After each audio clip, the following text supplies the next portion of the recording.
question 6 of 2C.2 to begin with, and then I'll talk briefly about 7, but I don't think I'll do it. And then we'll go through 62D, and I'll show you some calculator skills as well. Okay, so firstly, this kind of problem, this has appeared in a couple of tests. Like if you're looking back at the previous test, you'll see this kind of problem pop up a fair bit. Alright? Some of it's got the same numbers, some of it's quite different numbers. They're pretty easy to create, like a similar pattern involving different values of A and B.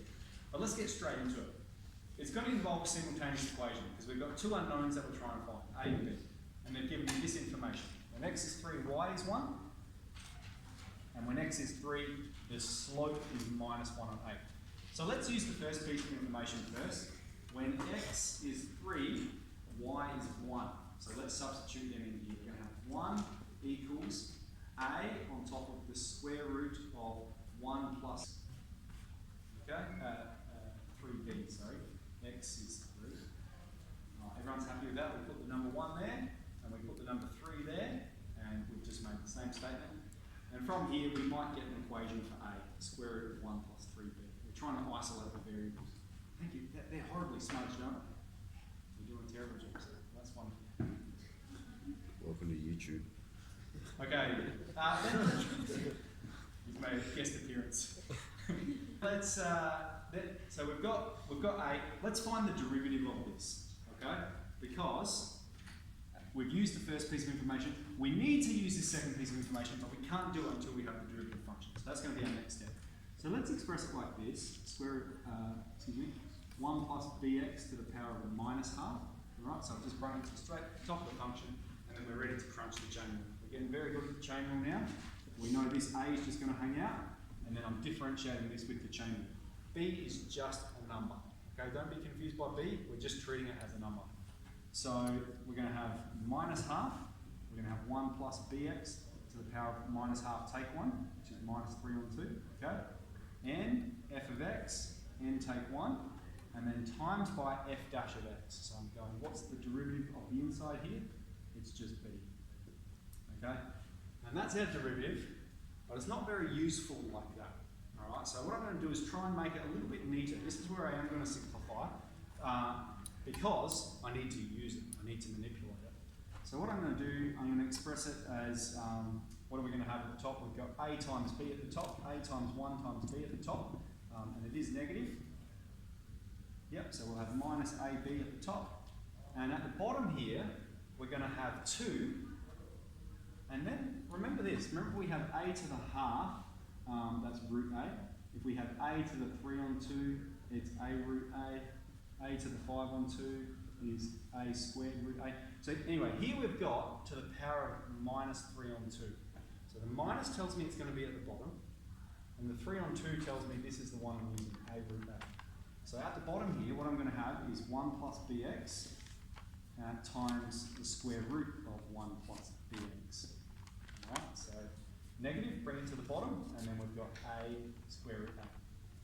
Okay, that's what it simplifies to be when we differentiate.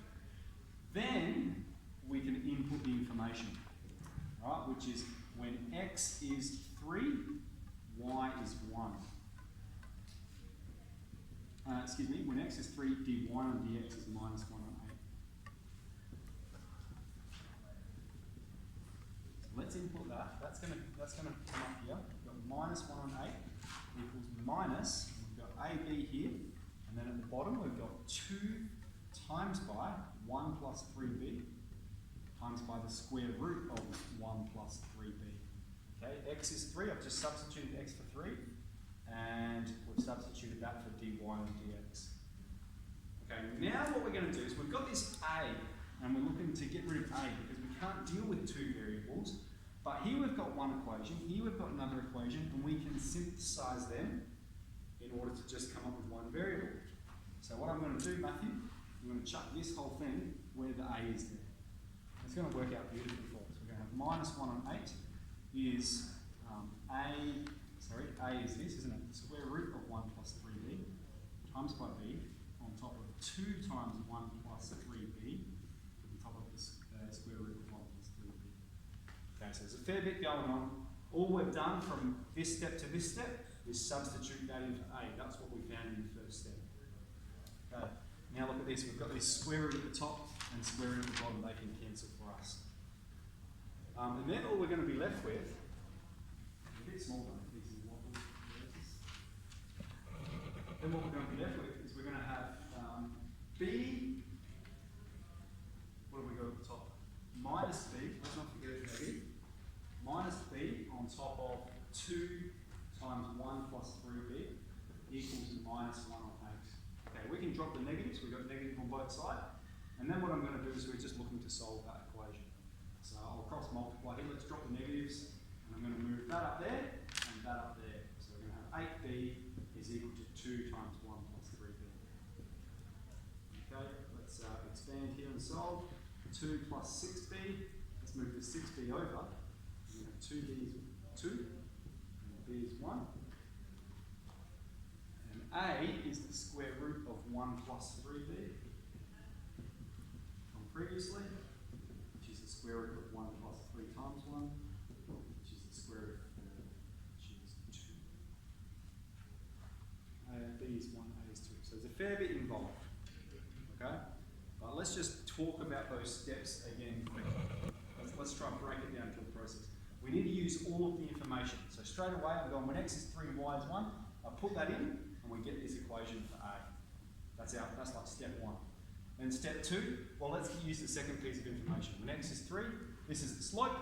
We've put it in, we differentiate the equation. If you're not sure how to do the chain rule here, that's something we're going to need to work on. It's an important skill, we need to be able to do it in one step. Then we've substituted in that information. When x is 3, this is dy on dx. And then we've gone, well hang on, we want to get rid of A, let's shove that in there. And then it's just a bit of algebra to solve for B. We solve B, and then we solve A. Okay, so challenging, but that's sort of a 5-6 mark question. Are there any questions about that one? Would you be able to make up some more like that? Yeah, So we can absolutely. do? Yeah, absolutely. Yeah, absolutely. I'll backtrack and I'll put you up. Yeah.